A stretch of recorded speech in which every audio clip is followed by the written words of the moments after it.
My name is Sarah. I used to think silence was weakness, until I learned it could be the loudest thing in the room.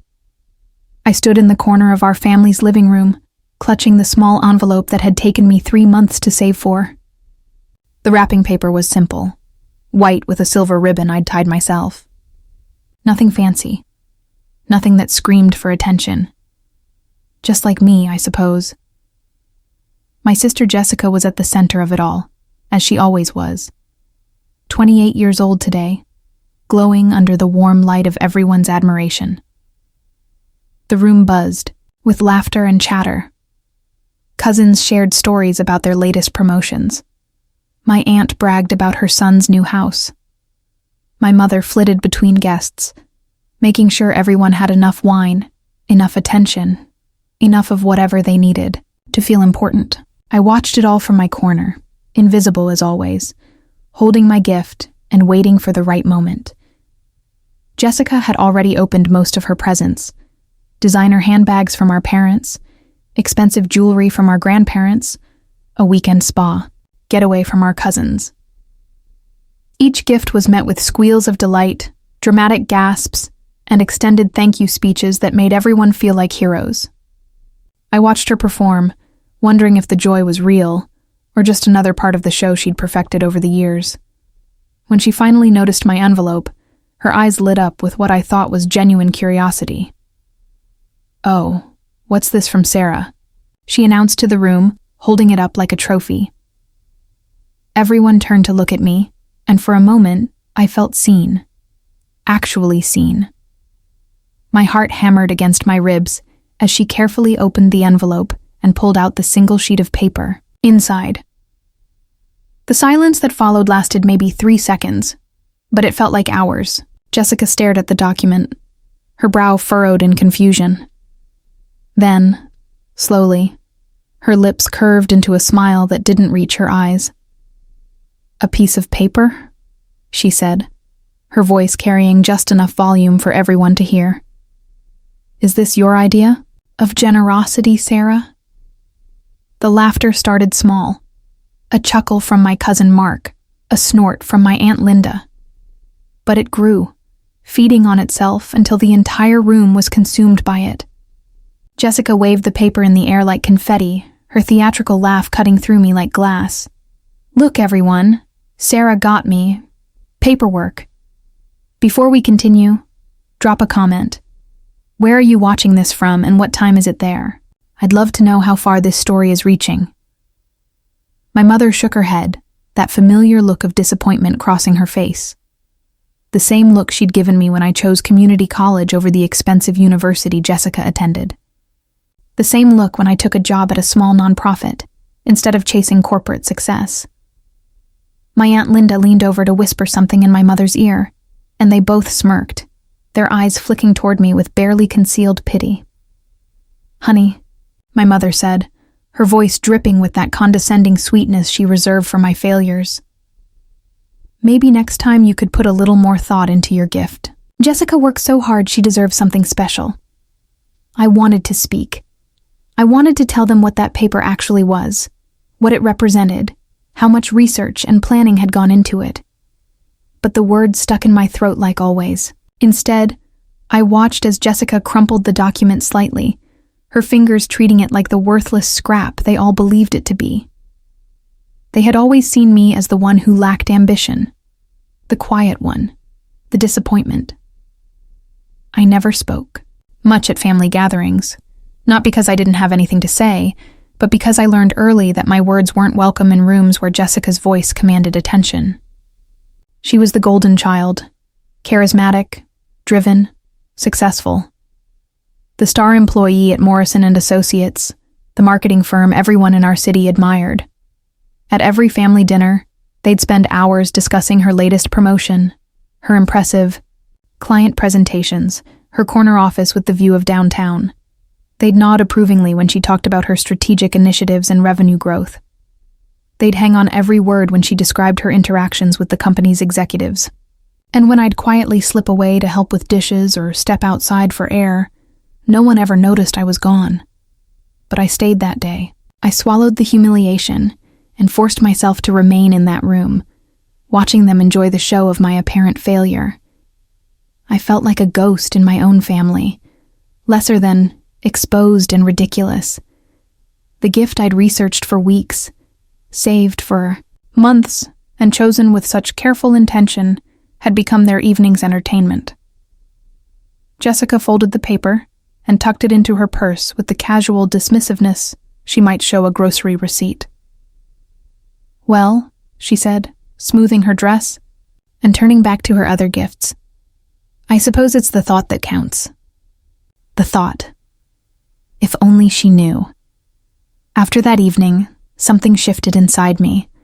Not anger. I'd moved beyond anger years ago. Instead, I felt a familiar pulling inward, a retreat to the quiet spaces where I could think clearly. I stopped attending family dinners, claiming work conflicts or prior commitments. I stopped responding to the group messages filled with updates about Jessica's latest achievements and weekend brunches I was never really invited to anyway. Instead, I focused on my own path, quiet, consistent, deliberate. While they celebrated Jessica's success in their loud, performative way, I was working nights after my day job, studying financial markets, learning about corporate structures, and investment strategies. I wasn't interested in applause or recognition. I was interested in something more fundamental: freedom, and the quiet power that comes with understanding how things really work. What they didn't know, what none of them had ever cared to know, was that I'd been investing in Morrison & Associates for over a year. It started small, with tiny amounts I could scrape together from my modest nonprofit salary. But I was patient, methodical, and most importantly, I was paying attention. I'd discovered, through careful research and connections I'd built quietly over the years, that Morrison & Associates was preparing for a significant expansion. There were whispers in the financial community about new partnerships, major clients, being courted, and most intriguingly, a private equity opportunity that would allow select investors to purchase shares directly from one of the founding partners who was preparing for retirement. The opportunity wasn't advertised widely. It required connections, timing, and a substantial minimum investment that took me months to accumulate. But I managed it, working extra hours, selling things I didn't need, and living on rice and beans for weeks at a time. I wanted to give Jessica something real, something lasting, something that would matter in ways she couldn't yet understand. The share certificate I'd given her wasn't just a piece of paper.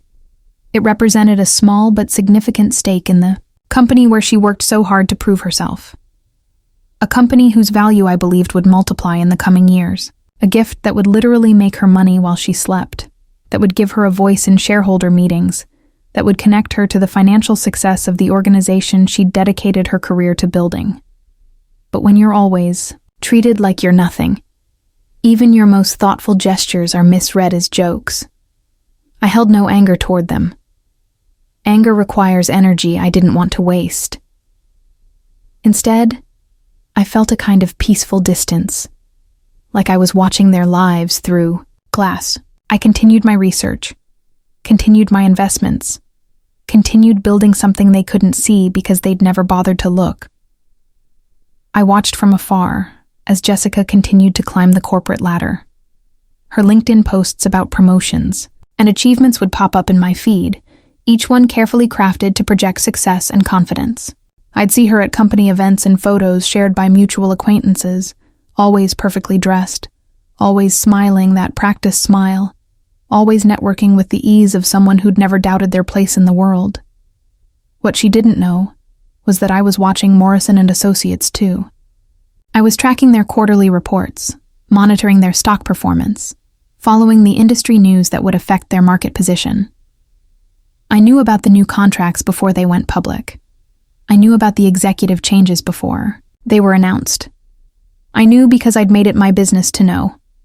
6 months after her birthday, I increased my investment in the company. The private equity opportunity had paid off better than I'd expected, and I was able to purchase additional shares at a favorable rate. My stake was still small in the grand scheme of things, but it was growing. More importantly, it was official, documented, real. I imagined Jessica at her desk, working late on presentations for executives who didn't know her name, fighting for recognition in conference rooms where her voice was just one among many. She was good at her job. I'd never denied that. But she was still just an employee, brilliant and dedicated though she was. She didn't own anything. She didn't control anything. She was building someone else's dream with her talent and ambition. The irony wasn't lost on me. The sister who'd always been seen as lacking ambition had quietly become a partial owner of the company where the ambitious sister worked. The family member they'd written off as unsuccessful had made an investment that would appreciate in value while they slept, while the golden child traded hours for dollars, no matter how many dollars those hours commanded. But I didn't feel vindicated. I felt sad. Sad that they'd never bothered to ask what I was working on during those long nights. Sad that they'd never wondered why I'd chosen the gifts I gave or the paths I'd taken. Sad that their vision of success was so narrow they couldn't see other ways of building a life. The turning point came exactly 1 year after Jessica's birthday. Morrison & Associates announced their largest acquisition in company history, a move that would triple their market share and significantly increase the value of all outstanding shares. The news broke on a Tuesday morning, and by Wednesday, Jessica was calling me for the first time in months. I was at home, reading the financial coverage of the Morrison announcement, when my phone buzzed. Jessica's name on the screen felt strange after so much silence between us. I let it ring twice before answering. "Sarah?" Her voice sounded different, smaller somehow, less certain than the confident tone she'd used to mock my gift a year ago. I need to ask you something." I waited, saying nothing. I'd learned the power of silence.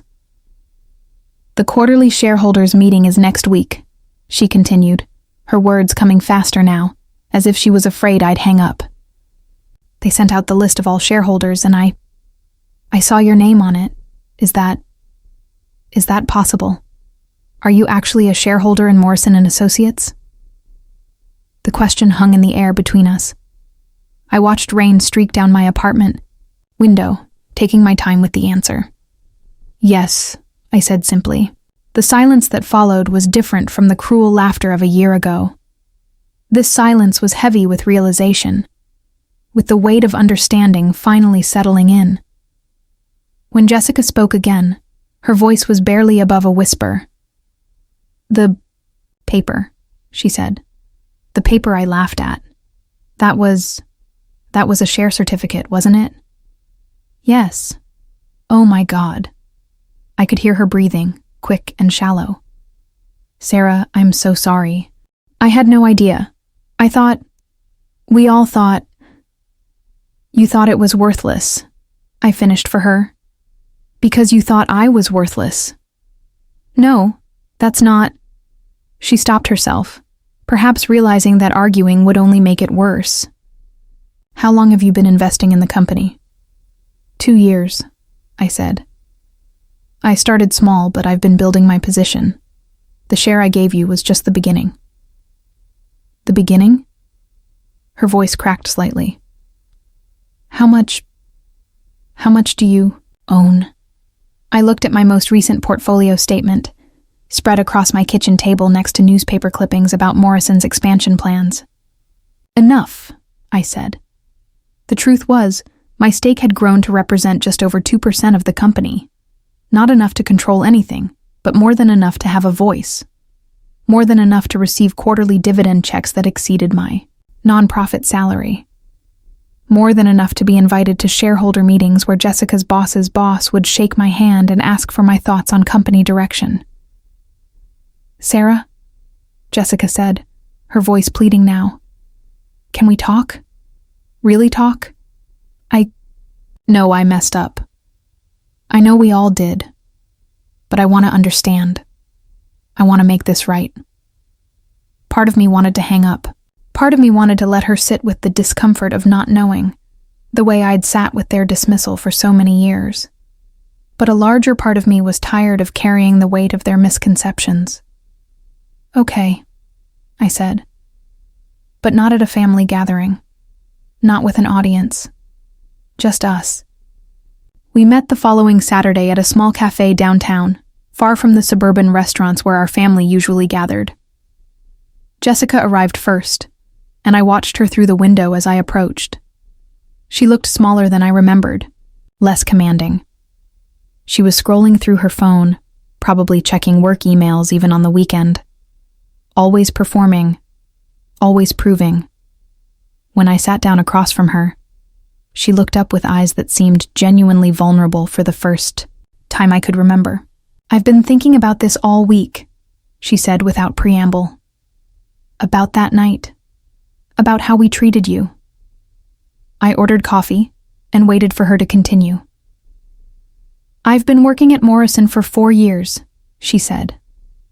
4 years of 60-hour, weeks of proving myself over and over again, and you've owned part of the company I've been killing myself to impress. The executives I report to, they're essentially working for you, aren't they? In a small way, at least. They're working for all the shareholders, I corrected. But yes, I have a voice in how the company is run. Jessica laughed, but it wasn't the cruel laugh from her birthday. This laugh was hollow, defeated. "Do you know what's funny? I've been trying so hard to get promoted to senior management so I could attend board meetings, so I could have input on strategic decisions. And you can attend shareholder meetings whenever you want. You can vote on major company decisions. You have influence I've been desperately trying to earn." I sipped my coffee, letting her words settle. "It wasn't about having influence over you or your career," I said finally. "It was about building something for myself. Something that couldn't be taken away by other people's opinions." "But why Morrison?" she asked. "Out of all the companies you could have invested in, why the one where I work?" The question I'd been expecting, the one that cut closest to the heart of everything. "Because I believed in it," I said. "I did my research. I saw the potential. And yes, because I thought it would be meaningful to give you something connected to the work you cared so much about." "Meaningful?" she repeated, shaking her head. "And we turned it into a joke." "You turned it into a joke," I corrected gently. "I turned it into an investment strategy." Over the next hour, Jessica asked me questions she'd never bothered to ask before. About my work, my interests, my goals. About how I'd learned to analyze companies and make investment decisions. About the quiet life I'd built while she was climbing corporate ladders and collecting accolades. "I always thought you didn't have ambition," she admitted as we prepared to leave. "But you do. You just have a different kind of ambition than I understood." "I have the ambition to build wealth instead of just earning it," I said. "To own things instead of just working for other people who own things." She nodded slowly. "Can I ask you something else? The family. Do they know?" "Not yet," I said, "but they will." The opportunity came sooner than I expected. 3 weeks later, my mother called to invite me to a family barbecue. "Jessica's been promoted again," she said, her voice bright with pride. "Senior Vice President of Strategic Development. We're celebrating." I almost declined, as I had so many times before, but something made me accept. Maybe it was time for the final act of this long, quiet performance. The barbecue was at my parents' house, the same backyard where I'd spent childhood summers feeling invisible. The same patio where family members would discuss their successes while I sat quietly, at the edges, unnoticed and unremarked upon. But this time felt different. This time I wasn't hiding in corners. Jessica greeted me with a hug that felt genuine, her eyes meeting mine with something that looked like respect. "I'm glad you came," she said. And I believed her. The conversation followed its usual patterns: updates on careers, discussions of real estate markets, complaints about politics. I participated when spoken to, contributed when I had something meaningful to add, but mostly I listened. I watched my family perform their familiar roles, each person playing their part in the drama of who was successful and who was not. It was my Uncle Robert who brought up investments. He'd recently hired a financial advisor and was eager to share his newfound expertise with anyone who would listen. "The key," he announced to the gathered group, "is diversification. You can't put all your eggs in one basket." "That's smart," my Aunt Linda agreed. "Though I have to say, I'm impressed with Jessica's company. Morrison & Associates has been in the news constantly. All good news, too." "Oh, yes," my mother chimed in, beaming at Jessica. "We're so proud. Senior Vice President at such a prestigious firm. And the stock has been performing beautifully, hasn't it, dear?" Jessica glanced at me across the patio, a question in her eyes. I gave her a small nod. "Actually," Jessica said, her voice carrying across the conversation, "Sarah knows more about Morrison's stock performance than I do. She's been following the company for years." The group turned to look at me with mild interest, the way they might look at someone who'd mentioned having a hobby in stamp collecting. Polite attention, nothing more. "Really?" my Uncle Robert said. "Do you follow the markets, Sarah?" "I do," I said simply. "Any insights on Morrison?" he continued. "Robert's always looking for good investment opportunities." I felt the moment crystallize around me. The choice between staying invisible and stepping into the light. Between protecting their comfort and claiming my space. "I'd suggest buying soon if you're interested," I said. "The Q3 earnings report will likely exceed expectations, and there are rumors of another major acquisition announcement before year-end." "How do you know all that?" my cousin Mark asked, genuine curiosity in his voice. "Because I attend the shareholder meetings," I said. The silence that followed was different from any silence I'd experienced with my family before.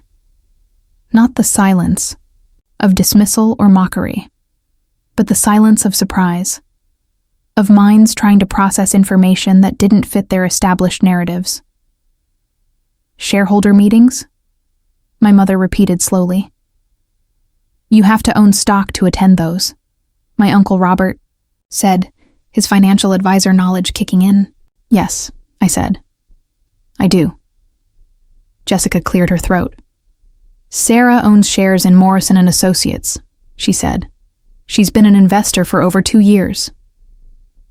The questions came slowly at first, then faster as the implications sank in. How much did I own? When did I start investing? How had I learned about financial markets? Why hadn't I mentioned this before? I answered their questions patiently, watching their expressions shift from surprise to confusion to something that might have been respect. My mother blinked twice before saying, "I didn't know you were involved with all that." "You never asked," I said gently. My Aunt Linda, who had whispered and smirked about my worthless gift a year ago, now wanted to know if I thought Morrison stock was a good buy for her retirement portfolio. My cousin Mark asked if I could recommend other investment opportunities. My Uncle Robert wondered if I'd be interested in meeting with his financial advisor to share insights. Throughout the conversation, Jessica sat quietly, letting me have the spotlight I'd never sought but somehow deserved. When someone asked how I'd first heard about Morrison & Associates, she spoke up. "Sarah gave me shares in the company for my birthday last year," she said. "A share certificate. I thought it was just a piece of paper." The memory hung in the air, unspoken but understood. They remembered that night. The laughter, the mockery, the casual cruelty of dismissing something. They didn't understand. "That was very thoughtful," my mother said quietly, and I could hear the apology she couldn't quite voice. As the evening wound down, family members approached me individually. Some offered awkward apologies for not taking me seriously before. Others asked for investment advice or wanted to know more about my research methods. A few simply said they were proud of me, words I'd waited years to hear. But the most meaningful moment came when Jessica and I were alone, helping to clean up after everyone else had left. "Thank you," she said, scraping plates in my mother's kitchen. For what? For not making me look foolish tonight. You could have told them exactly how dismissive we all were, how cruel we were about your gift. You could have made us all feel as small as we made you feel. I considered her words as I loaded the dishwasher. That wouldn't have served any purpose, I said finally. I didn't invest in Morrison to get revenge on you. I did it because I believed in the company. The fact that it also proved a point about assumptions and judgments, that was just a bonus. Jessica nodded, understanding. The share certificate I threw in my purse that night. I still have it. Good, I said. You'll want to hold on to it. Morrison's stock is going to split next quarter. She laughed, and for the first time, it sounded like genuine joy rather than performance. My little sister, the financial genius. Your little sister, the investor, I corrected. There's a difference. 6 months later, Morrison & Associates announced their second major acquisition, a move that pushed their stock price up 40% in a single day. My portfolio balance reached numbers I'd only dreamed of when I started with those first small investments. More importantly, my quarterly dividend checks now exceeded my nonprofit salary, giving me the freedom to choose work based on passion rather than necessity. Jessica sent me a text that day. Thank you for the gift that keeps on giving. And thanks, you, for seeing potential where others saw problems. I didn't reply immediately. Instead, I sat in my apartment, looking out at the city skyline and thinking about the journey from that humiliating birthday party to this moment of quiet triumph, about the difference between being heard and being seen, about the power of patience and the strength that comes from building something that can't be taken away by other people's opinions. The family dynamic had shifted permanently, not dramatically, but meaningfully. They included me in conversations about finances and investments now. They asked my opinion on market trends and company news. They treated my gifts with respect, even when they didn't immediately understand their value. But more than that, they seemed to see me as a whole person, rather than just the quiet disappointment in the corner. They recognized that success could look different from what they'd imagined, that ambition could be expressed through patience and research rather than networking and self-promotion. I still attend family gatherings now, but I no longer hover at the edges. I sit at the table, participate in conversations, share my thoughts when they're welcome. I've learned that visibility is a choice, not a gift that others bestow. And sometimes, when I catch Jessica looking at me across a crowded room, I see something in her eyes that wasn't there before. Recognition, respect, understanding that the sister she'd dismissed as lacking ambition had simply been ambitious in ways she couldn't see. The share certificate she mocked is now worth more than most people's annual salaries. But that's not the victory I treasure most. The real victory is in the way she introduces me now. This is my sister Sarah. She's an investor. Not my sister, who works at a nonprofit. Not my quiet sister. An investor. Someone who builds wealth. Someone who owns things. Some people speak loudly to be heard. Others let their actions do the talking. And sometimes, the paper they laugh at carries your name, not as an afterthought, but as the quiet architect of their tomorrow.